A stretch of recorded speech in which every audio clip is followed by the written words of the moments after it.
Bonjour, bien-aimés dans le Seigneur. Ici votre frère, le pasteur Claude Lombo du Centre missionnaire Philadelphie.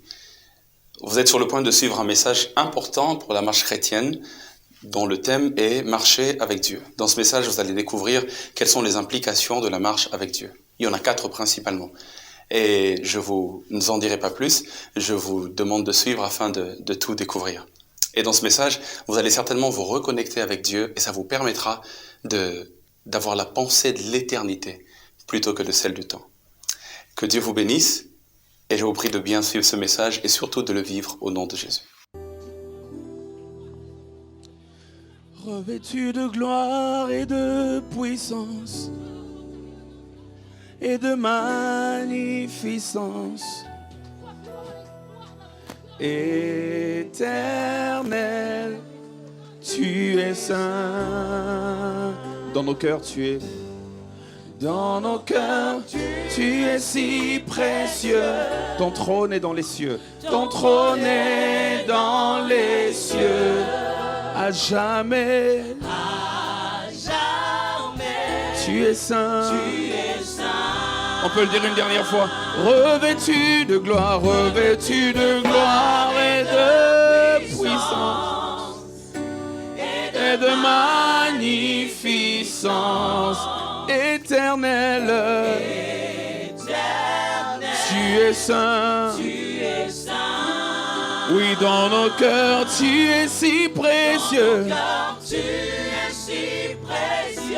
Ton trône est dans les cieux. Ton trône est dans les cieux. À jamais, à jamais, à jamais. À jamais. Tu es saint. Est-ce que seulement l'Église peut le chanter? Sainteté à ton nom, saint, saint et l'éternel, Dieu des armées, tu es saint. L'honneur et la gloire, yes God, à jamais, tu es saint. Est-ce qu'on peut acclamer la sainteté de Dieu?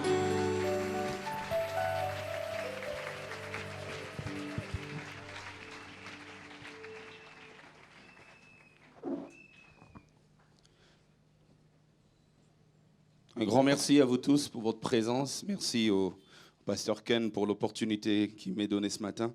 Je suis béni de voir le pasteur Viviane, ma belle-mère, ce matin.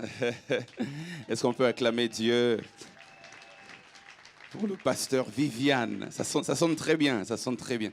J'avais hâte de le dire. Parfois, on se cachait derrière maman.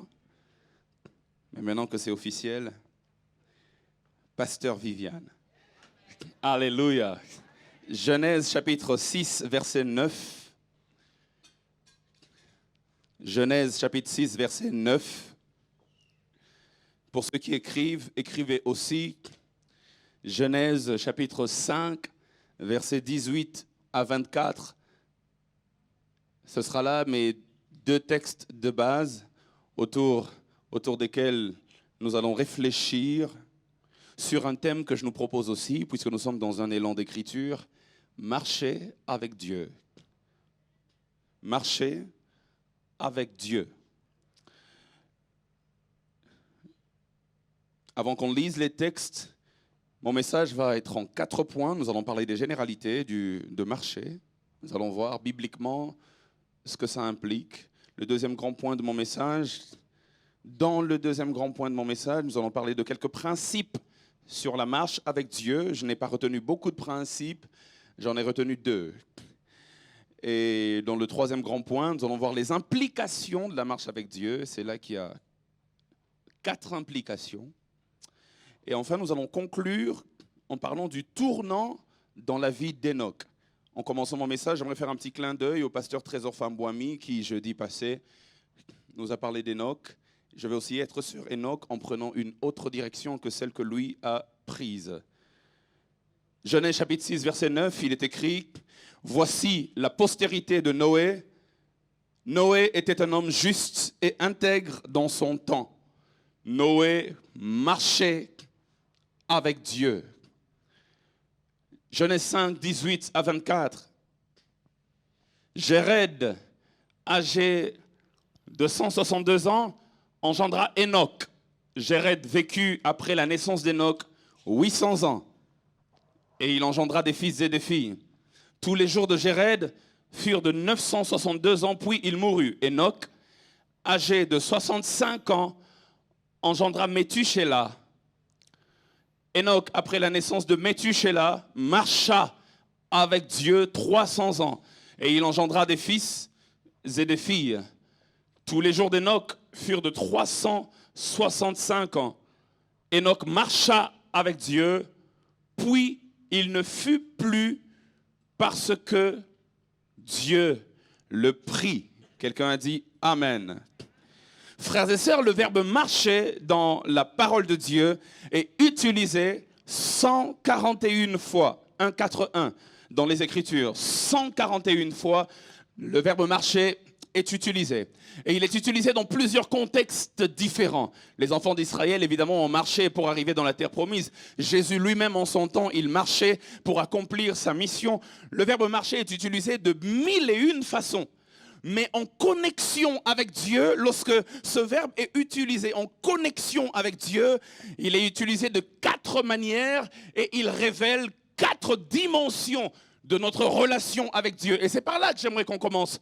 La première expression que le verbe marcher est utilisé, dont le verbe marcher est utilisé en accord avec le Seigneur, c'est marcher en Dieu. Marcher en Dieu. Colossiens chapitre 2, verset 6.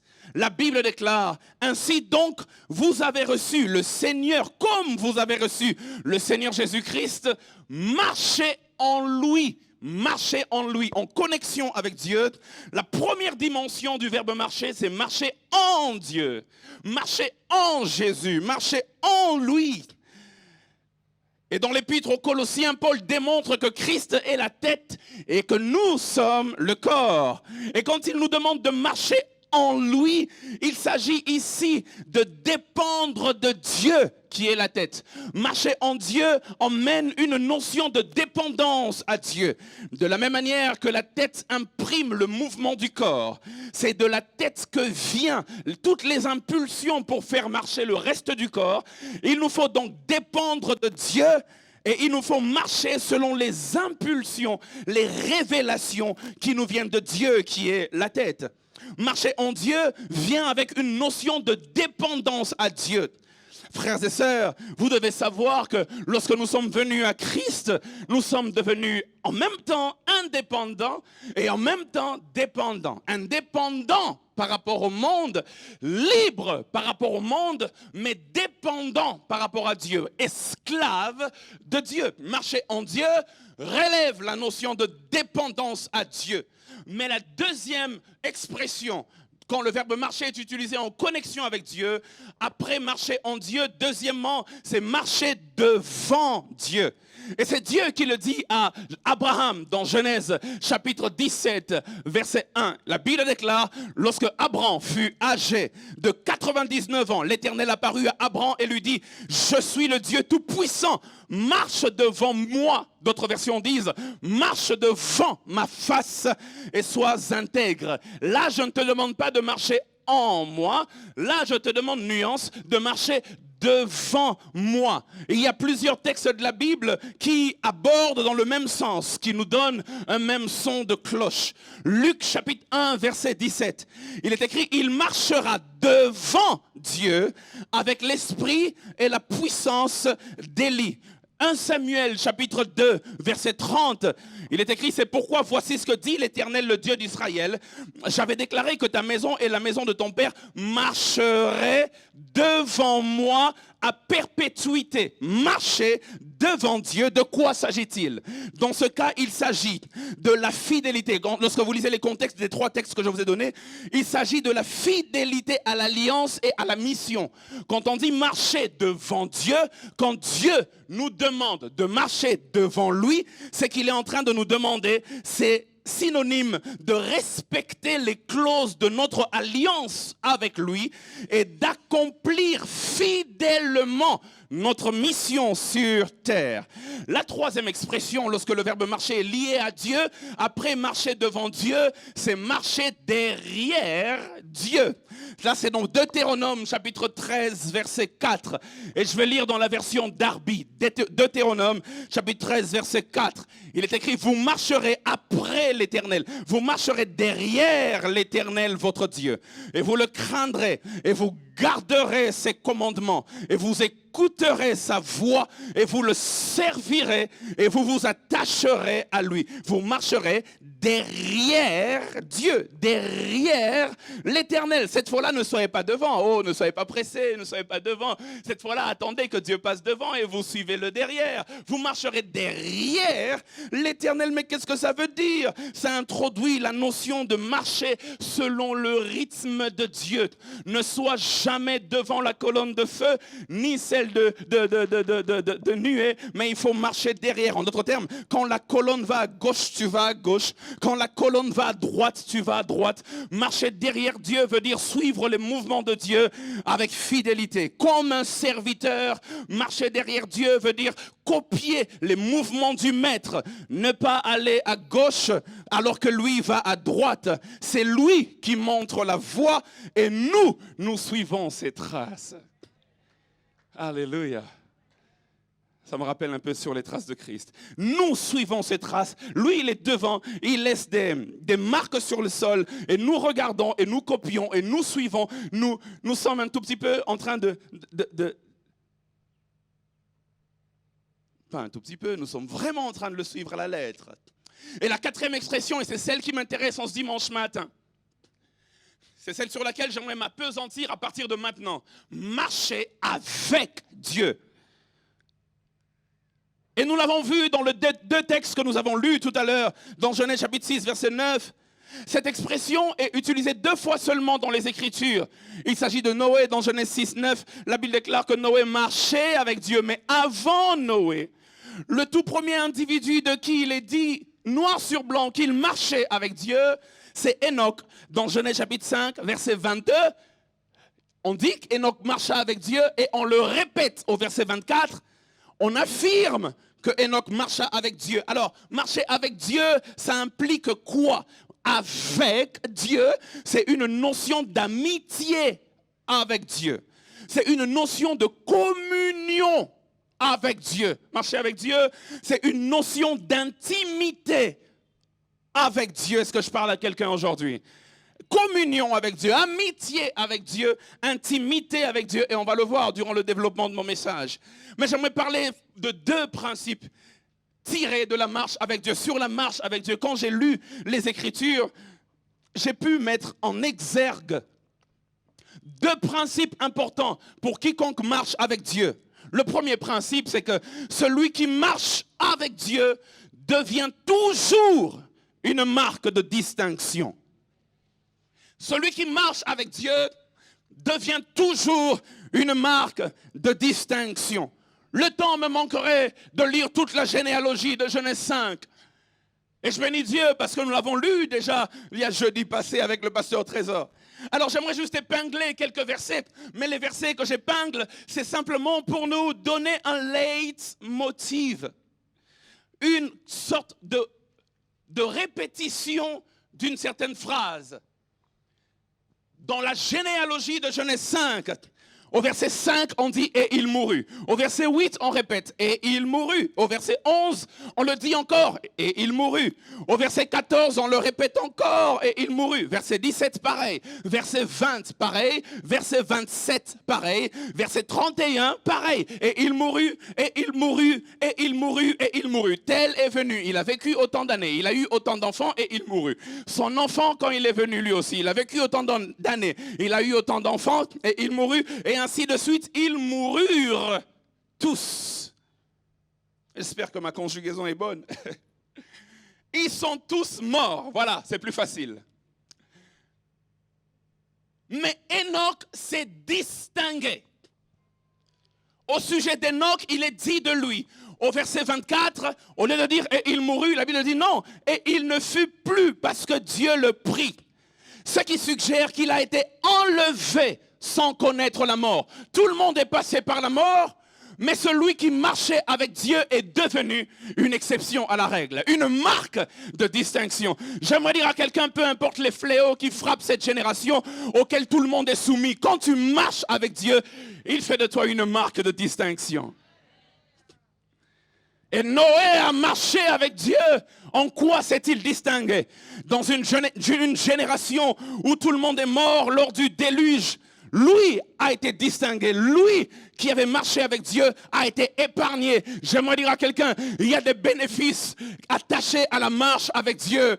Quand tu marches avec l'Éternel, il y a des choses dont l'Éternel te protège.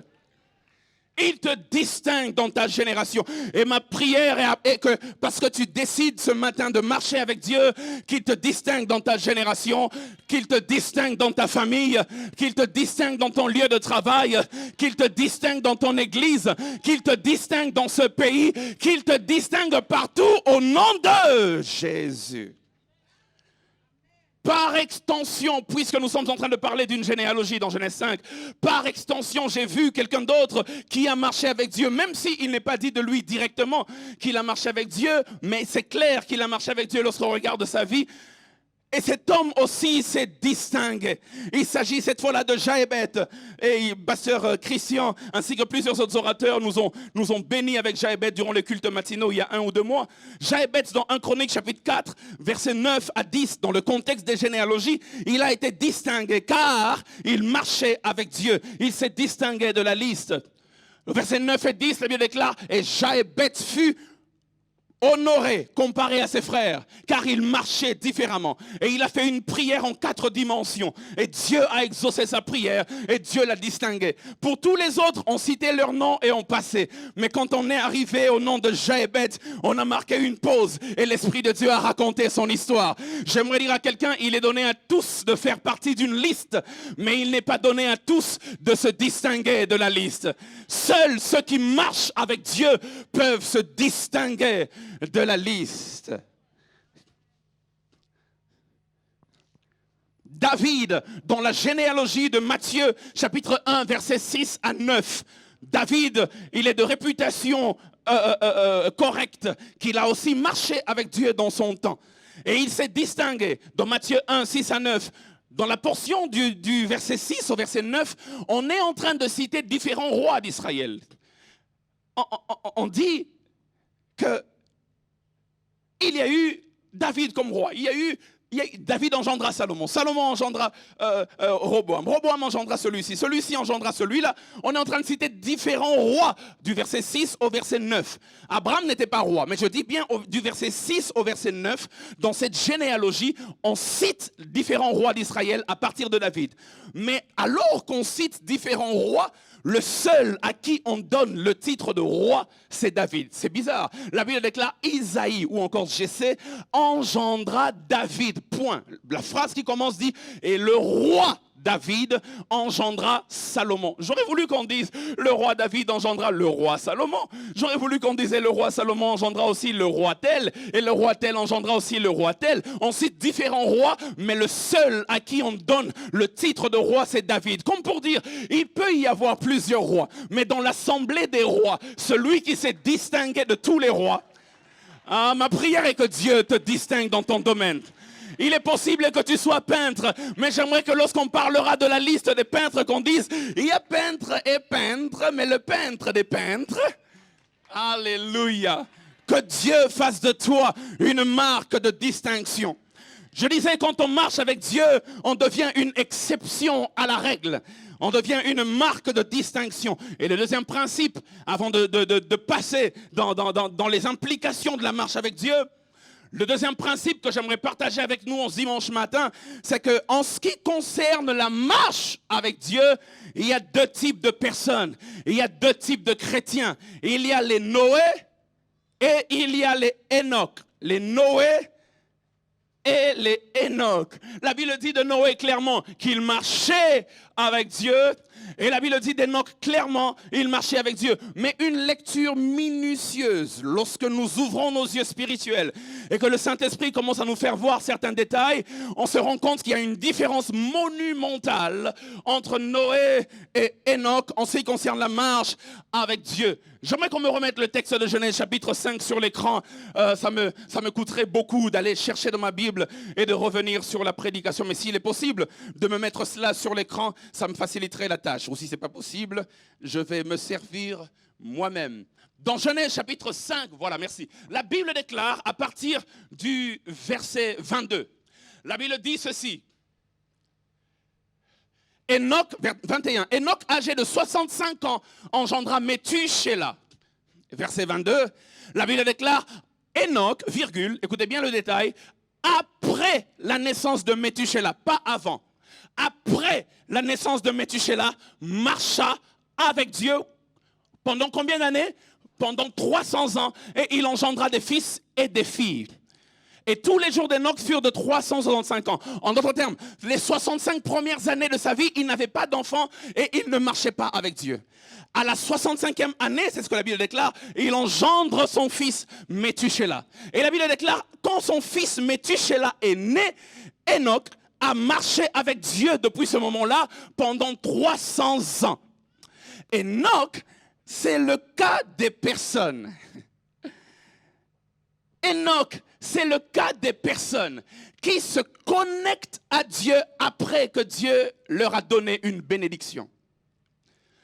Avant qu'il n'ait son enfant, il ne marchait pas avec Dieu. Mais quand Dieu l'a béni, qu'est-ce qui s'est passé? Et on va voir le tournant de la vie d'Enoch, on va voir ce qui s'est passé. Après que Dieu l'a béni par un enfant, à partir de ce jour-là, qu'est-ce que l'enfant lui a apporté? Je ne sais pas. Mais on va le savoir tout à l'heure. À partir de ce jour-là, Enoch a décidé, désormais, je marcherai avec Dieu. Et la Bible est claire, c'est après la naissance de Méthusélah qu'Enoch marcha avec Dieu. Par contre, Noé, c'est différent. La Bible déclare dans Genèse chapitre 6, verset 9, au sujet de Noé, Noé marchait déjà avec Dieu. Et le verset qui suit dit, alors il engendra 3 fils. En d'autres termes, Noé n'a pas attendu que Dieu le bénisse par des enfants pour qu'il commence à marcher avec Dieu. Noé a marché avec Dieu avant la bénédiction et même après la bénédiction, il a continué de marcher avec Dieu. Est-ce que je peux vous dire ce que ça veut dire? Ce que ça veut dire, c'est que la marche avec Dieu dans la vie de Noé a précédé la venue des enfants, donc de ces bénédictions. Par contre, dans la vie d'Enoch, la marche avec Dieu a comme été provoquée par la venue de son enfant. Il y a eu dans la vie d'Enoch un avant Méthusélah et un après Méthusélah. Parce qu'après la naissance de l'enfant, il s'est attaché avec Dieu. Mais lorsque je le dis comme ça, vous risquerez de croire que Noé est donc beaucoup plus pieux que Enoch. Je ne veux pas faire de comparaison, chacun va tirer sa conclusion. Mais parce que je me suis rendu compte que dans la vie, s'attacher à Dieu après que Dieu nous a bénis est encore plus difficile que s'attacher à lui avant qu'il ne nous ait bénis. Ah, God. Il y a beaucoup de gens, lorsqu'ils n'avaient rien, ils étaient proches de Dieu. Mais plus ils ont été bénis par Dieu, plus ils se sont éloignés de Dieu. Mais j'aime Enoch. Enoch a été visité. Enoch a été béni. Et puis il a regardé le Dieu qui l'a béni. Il dit, si tu peux me donner ça, alors je m'attache encore à toi. Parce que je reconnais que la plus grande bénédiction, ce n'est pas ce que tu me donnes là. Mais la plus grande bénédiction, c'est d'abord ta présence. Il reconnaît et il dit, je reste attaché à Dieu car j'aime Dieu plus que je n'aime ce que Dieu me donne. Et j'aimerais dire, comme Enoch en ce dimanche matin, que la bénédiction de Dieu ne t'éloigne pas de lui. Au contraire, qu'elle te rapproche encore de lui. Marcher avec Dieu implique toujours 4 choses. Il n'y a pas de marche avec Dieu sans ces 4 choses. Marcher avec Dieu implique premièrement une réconciliation avec Dieu. Dans Romains chapitre 3, verset 23, l'apôtre nous explique de manière un peu subtile, sournoise, la nécessité de la réconciliation avec Dieu. C'est un texte que nous connaissons. La Bible déclare car tous ont péché et sont privés de la gloire de Dieu. C'est-à-dire que nous naissons tous d'Adam, et puisque nous naissons tous d'Adam, nous naissons tous pécheurs. Et la Bible dit tous ont péché et sont privés. Et si nous voulons marcher avec Dieu, nous qui sommes nés pécheurs, il faut donc qu'à un moment donné, il y ait une rencontre avec ce Dieu. Et que cette rencontre avec Dieu produise la réconciliation avec Dieu. Sans cette réconciliation avec Dieu, il n'y a pas de marche avec Dieu. 65 ans durant de sa vie, Enoch a marché sans Dieu. Mais à la 65e année, quand son fils est venu, il s'est réconcilié avec Dieu. Et alors, il a commencé à marcher pendant 300 ans avec Dieu. Il n'y a pas de marche avec Dieu sans réconciliation avec Dieu. Nous naissons tous pécheurs et nous ne pouvons pas prétendre marcher avec Dieu sans s'être réconciliés avec lui. Dans Colossiens chapitre 1, verset 20, l'apôtre Paul le dit de manière extraordinaire, il le dit d'une manière excellente. Il dit, Dieu a voulu par lui, donc par Jésus, réconcilier tout avec lui-même. Tout ce qui est sur la terre, tout ce qui est dans les cieux, en faisant la paix par lui, par le sang de sa croix. Dans 2 Corinthiens chapitre 5, verset 18, que j'ai particulièrement aimé et que j'ai souligné, la Bible déclare, et tout cela vient de Dieu, qui nous a réconciliés avec lui par Christ et qui nous a donné le ministère de la réconciliation. Frères et sœurs, j'aimerais nous dire, dans l'Église, on parle souvent de justification. Mais il y a une autre doctrine importante, c'est celle de la réconciliation. La réconciliation est incluse dans l'œuvre de la justification. Je ne suis pas en train de donner un cours de théologie, mais j'aimerais vous résumer cela par un exemple. Pour comprendre ce que je veux dire, en 30 secondes, imaginez que tu aies fait du mal à ton ami. Vous étiez proches, vous étiez intimes, mais tu lui as fait beaucoup de mal. De telle sorte qu'il y a eu une certaine colère de lui envers toi à cause du mal que tu lui as fait. Et imaginez qu'on vous emmène en procès. Parce que tu lui as fait tellement de mal, il faut qu'on puisse emmener cela en procès et qu'on puisse donner le jugement. Mais imagine que l'ami à qui tu as fait du mal, quand tu viens en procès, tu te rends compte que c'est lui le seul juge qui peut traiter ce cas-là. Tu as fait du mal à un ami et qui en même temps c'est le juge qui doit traiter le cas du dossier. Tu es mal barré, c'est-à-dire que tu te retrouves dans des sales draps. Mais imagine que tu aies un avocat excellent, tellement excellent que non seulement il te défend correctement, mais il accepte de prendre la peine de tes fautes sur lui.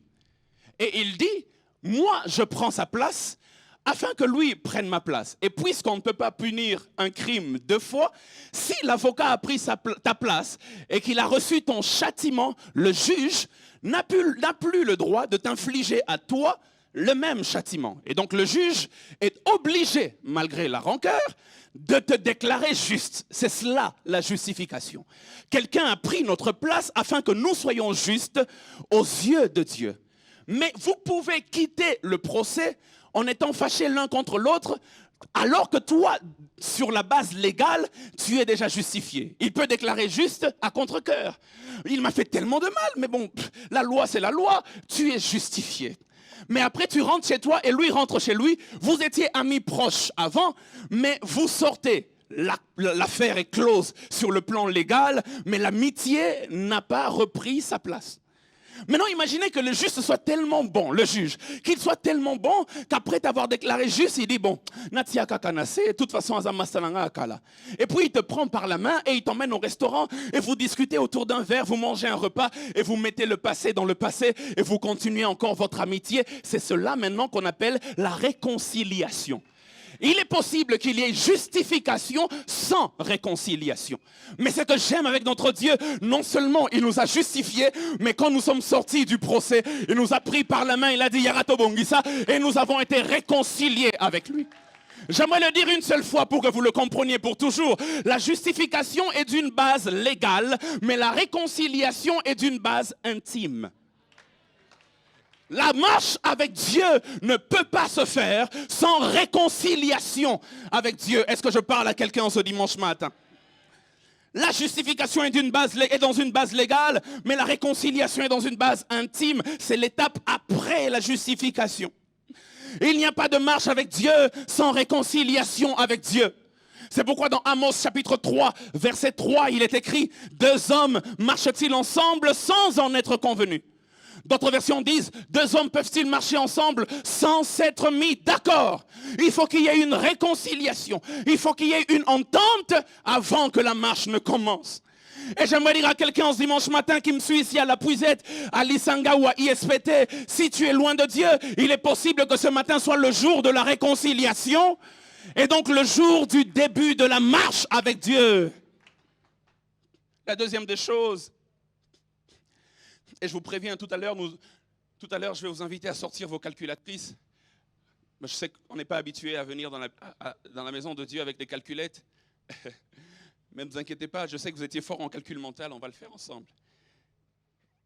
Et si on se trompe, Pasteur Mehdi est là, lui je suis sûr, c'était un génie en calcul mental. Mais la deuxième des choses, avant qu'on en arrive à nos calculatrices, marcher avec Dieu implique une correspondance de nature. Une correspondance de nature. Dans 2 Corinthiens chapitre 6, versets 14 à 18, il est écrit « Ne vous mettez pas avec les infidèles sous un joug étranger. Car quel rapport y a-t-il entre la justice et l'iniquité? Ou qu'y a-t-il de commun entre la lumière et les ténèbres? Quel accord y a-t-il entre Christ et Bélial? Ou quelle part a le fidèle avec l'infidèle? Quel rapport y a-t-il entre le temple de Dieu et les idoles?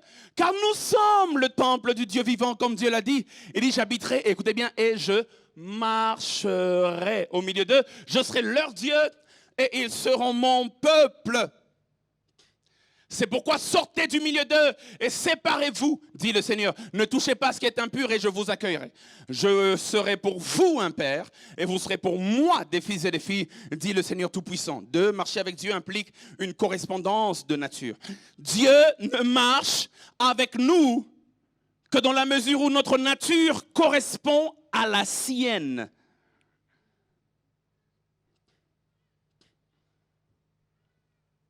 La nature de Dieu, c'est l'amour.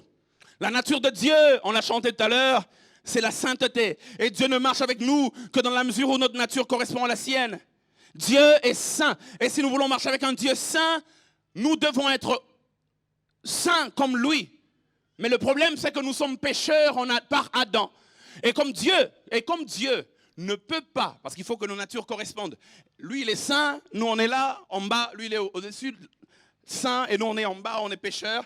Et comme Dieu ne peut pas devenir moins saint pour arriver à notre niveau afin qu'on marche ensemble, il nous est donc demandé à nous de devenir plus saints pour arriver à son niveau afin qu'on marche ensemble. Dieu ne peut pas descendre pour devenir moins saint afin que l'on marche avec lui. Il nous faut donc monter et devenir plus saints afin que nos natures correspondent. Et cela est possible grâce à l'œuvre de Christ en notre faveur et à l'œuvre de l'Esprit de Dieu qui nous aide dans nos faiblesses. Une correspondance de nature. Si nous voulons marcher avec Dieu, ressemblons de plus en plus à Dieu. Nous devons briser le nous afin d'embrasser sa nature. Galates chapitre 2, verset 20.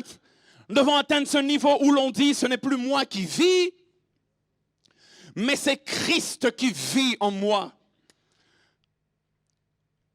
Ou quand les gens nous regardent un peu comme à Antioche, quand ils regardaient les disciples de Jésus, ils les ont appelés chrétiens simplement parce qu'ils ressemblaient à Jésus. La marche avec Dieu implique une correspondance de nature.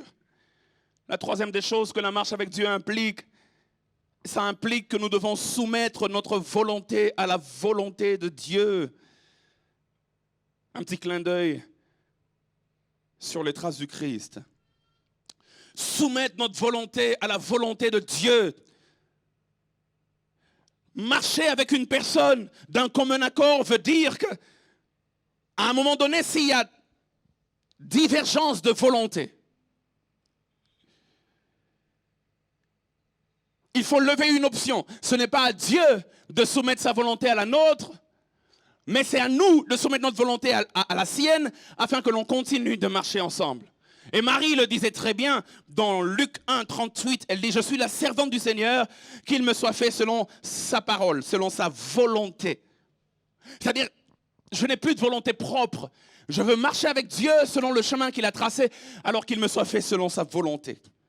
Et Jésus lui-même, dans Matthieu 26, 39, la Bible déclare, il dit, Père, éloigne de moi cette coupe, mais en toute chose, non pas ce que je veux, mais ce que toi, tu veux. Marcher avec Dieu, c'est qu'à un moment donné, quand ça devient difficile, quand Dieu voudra X et que toi, tu voudras Y, si vos volontés ne sont pas en accord, c'est en ce moment-là que vous prendrez deux chemins différents. Mais si tu veux continuer à marcher avec Dieu, continue de soumettre ta volonté à la sienne. Même quand tu n'es pas d'accord, tu dis, Seigneur, je ferai parce que c'est toi qui le veux. Et alors là, tu continueras toujours de marcher avec Dieu. La quatrième chose, qui est une conséquence des trois premières, marcher avec Dieu implique une communion spirituelle avec Dieu. Conséquence logique des trois premières implications. Et c'est ici que je commence à aller vers la fin de mon message. Mais aussi c'est ici que je pense que ça devient le plus intéressant. Dans Genèse chapitre 5, versets 21-22, je l'ai démontré tout à l'heure, on peut même le relire si vous voulez, la Bible déclare quelque chose d'étonnant. La Bible dit, Enoch, âgé de 65 ans, engendra Méthusélah.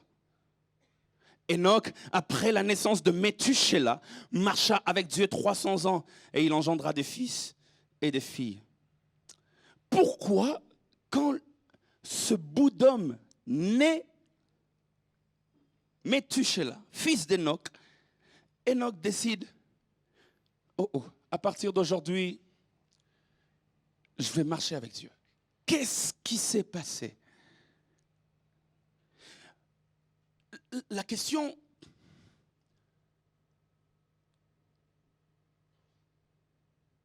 est digne d'être posée parce que plusieurs ont eu des enfants, Pasteur Hérault, sans forcément décider de marcher avec Dieu par la suite. Dans cette généalogie-là, plusieurs ont eu des enfants.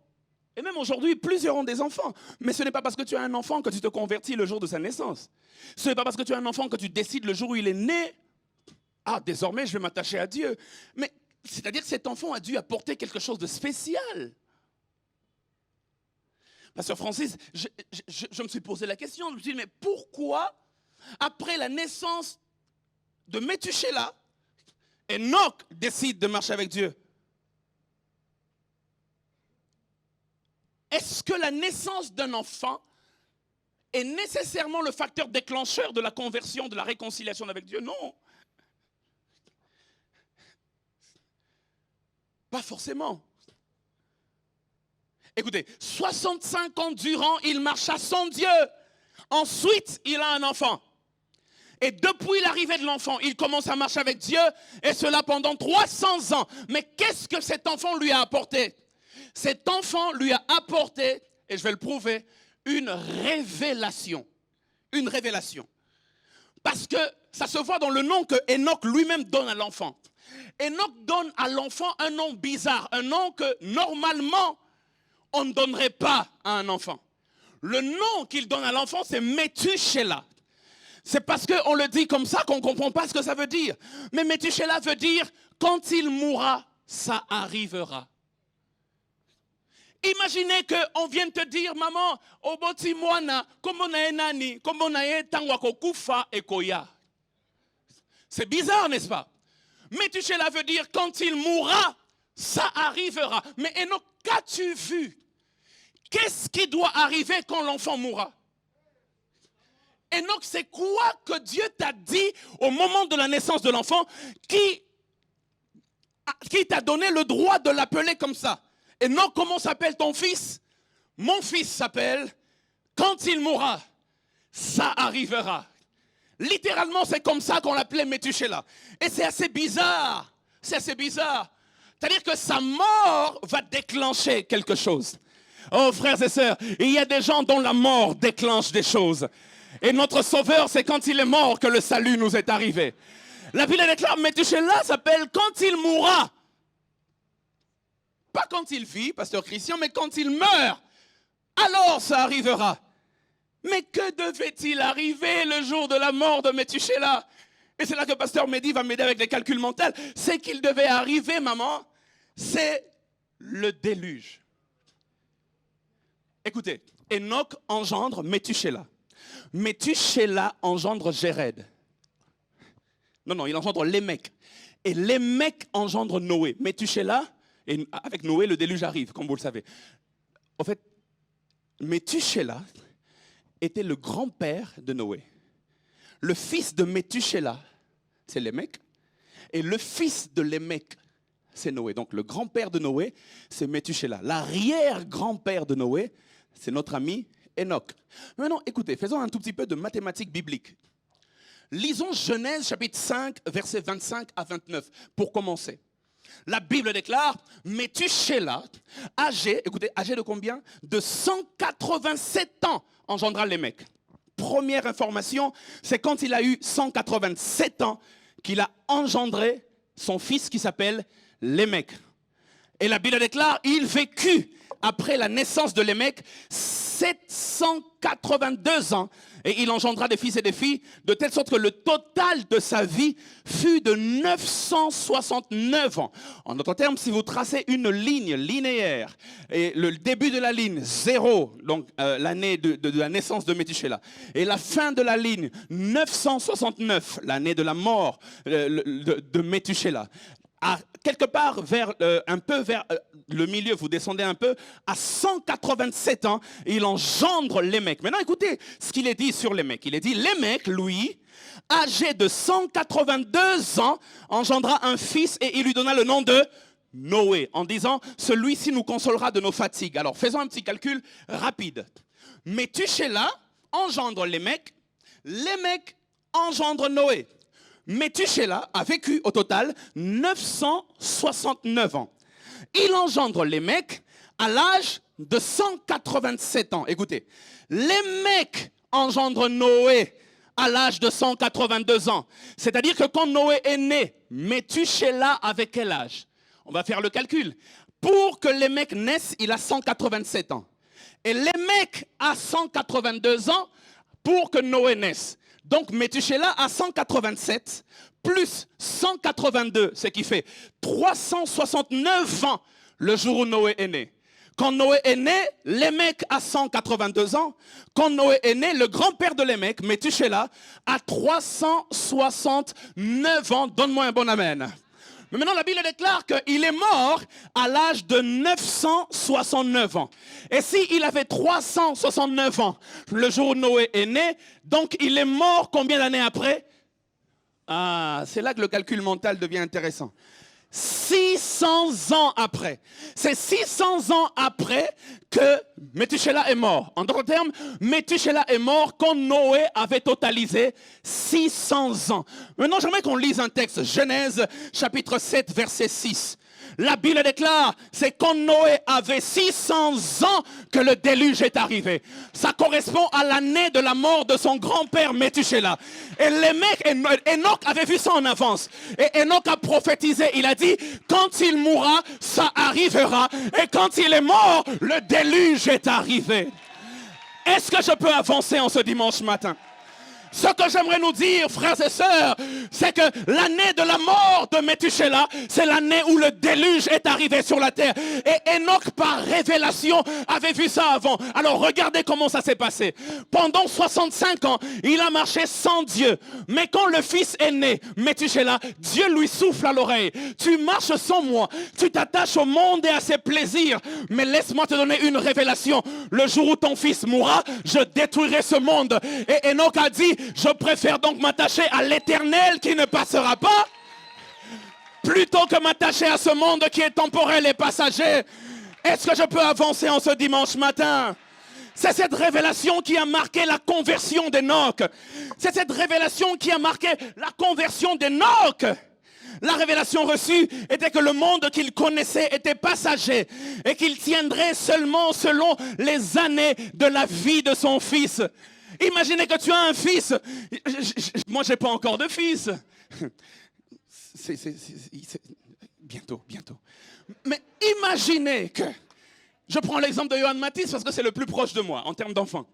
Imaginez que Johan Matisse, le fils de notre pasteur, Mehdi, et de Rohan, bien sûr. Johan Matisse naît et Dieu dit au pasteur Mehdi, le jour où ton fils mourra, je détruirai le monde. Ah, mais pasteur, attacheras-tu ton cœur encore au monde? Non, imaginez que on vient de te dire, hé, papa m'a dit, Yohan Matisa qui est dans la classe, Abundi babeti eliko fi akazana koma. Tu te dis, hé, Nzambe mokili baby. Nzambe mokili et koufi. Parce que si seulement il meurt là, Dieu détruit le monde. Et quand tu as ce genre de réflexion, tu ne peux que marcher avec l'Éternel.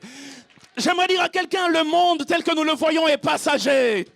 À quoi attaches-tu ton cœur? Au mariage? C'est bien, je prie que Dieu te le donne. À quoi attaches-tu ton cœur? Au travail, à l'argent, aux millions, aux milliards? C'est bien, je prie que Dieu te donne toutes ces choses, mais j'aimerais te dire que ces choses sont éphémères. Ces choses sont passagères. Pourquoi tu vends ton âme pour gagner le monde? Jésus disait, à quoi sert-il à un homme de gagner le monde s'il perd son âme? Le monde est passager et c'est la révélation qui a marqué la conversion d'Enoch.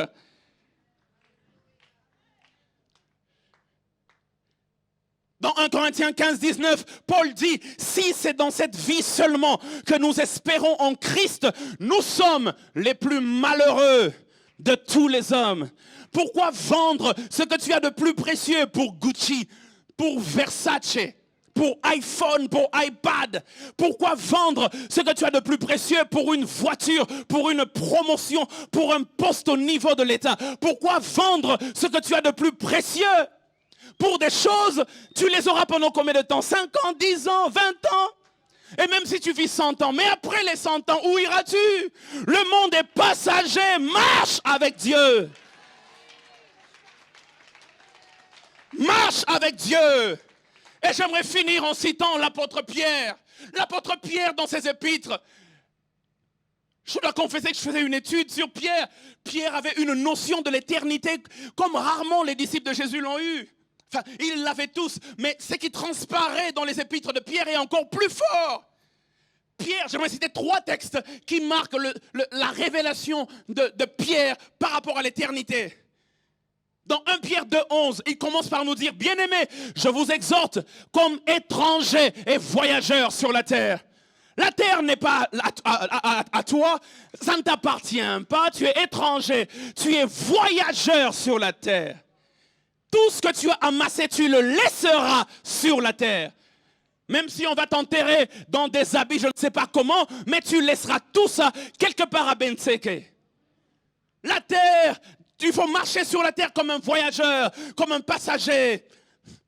Et dans 1 Pierre 4,7, il dit, la fin de toute chose est proche. Mais le sommet de son inspiration se trouve dans 2 Pierre 3, 5 à 7. Pierre dit, oh my God, Pierre, où est-ce que tu as ramassé ça? Quelle révélation? Il nous informe. Parce que quelqu'un ce dimanche matin va dire, oui, mais bon, Enoch avait la révélation que son monde serait détruit et il s'est attaché à Dieu. Mais bon, ce monde en question a déjà été détruit. C'est-à-dire que nous sommes dans une période post-diluvienne. Nous ne sommes pas dans une période antédiluvienne, c'est-à-dire avant le déluge. Nous sommes dans une période post-diluvienne, donc ça ne nous concerne pas. Le monde, il est là, il est là. Mais Pierre nous dit ceci. Il dit, ils veulent ignorer, ceux qui pensent comme ça, ils veulent ignorer, en effet, que des cieux existèrent autrefois par la parole de Dieu. De même qu'une terre tirée de l'eau est formée au moyen de l'eau. Et que par ces choses, le monde d'alors périt. Comment? Submergé par l'eau. Il parle du déluge. Le monde d'Enoch périt submergé par l'eau. Tandis que par la même parole, les cieux et la terre de maintenant, les cieux et la terre d'à présent sont gardés et réservés pour le feu, pour le jour du jugement et de la ruine des hommes impies.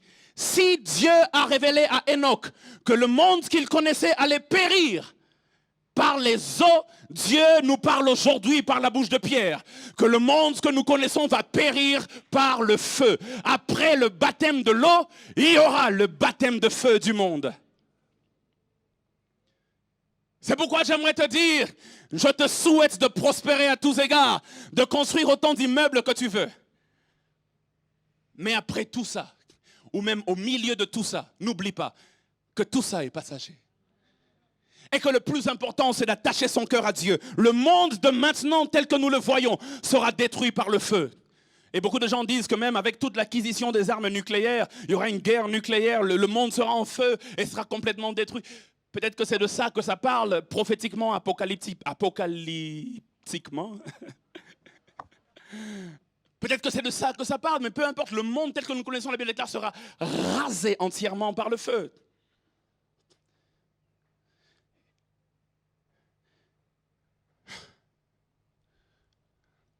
Et si Enoch,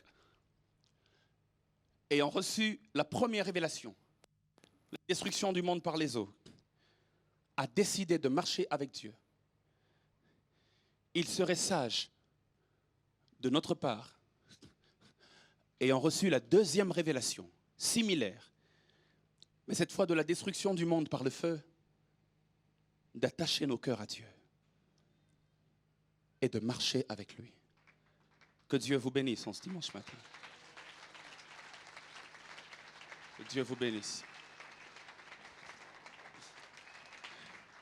Que Dieu vous bénisse. Ce matin, j'aimerais faire un appel simple. J'aimerais demander à quiconque, que ce soit à l'Isanga, ISPT ou ici, qui décide de marcher avec le Seigneur, de dire Seigneur, j'aimerais passer par tout le processus afin de marcher avec toi. S'il est possible que tu t'avances.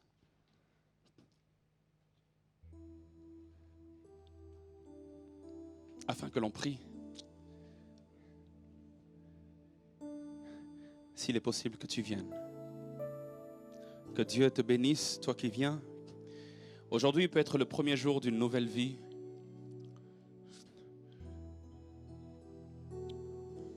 Le premier jour d'un nouveau départ. Mais partout où nous sommes, j'aimerais que nous puissions élever la voix et de parler à Dieu. Seigneur, j'aimerais marcher avec toi. J'aimerais marcher avec toi. Au-delà de tout, Seigneur, je veux marcher avec toi. Vous venez donc de suivre ce thème « Marcher avec Dieu » avec l'exemple de Noé et surtout d'Enoch. Et j'aimerais juste revenir sur un point. Lorsque l'on marche avec Dieu, on a plus en tête la pensée de l'éternité plutôt que de s'attacher au monde qui n'est que passager. Comme Pierre le disait, nous sommes pèlerins et voyageurs sur la terre. Et j'aimerais juste prier avec vous aujourd'hui, au nom de Jésus-Christ. Seigneur, donne-nous de toujours marcher avec toi et de te garder proche de nous, peu importe les bénédictions ou les manques qui peuvent arriver dans nos vies. En ton nom, nous avons ainsi prié. Amen.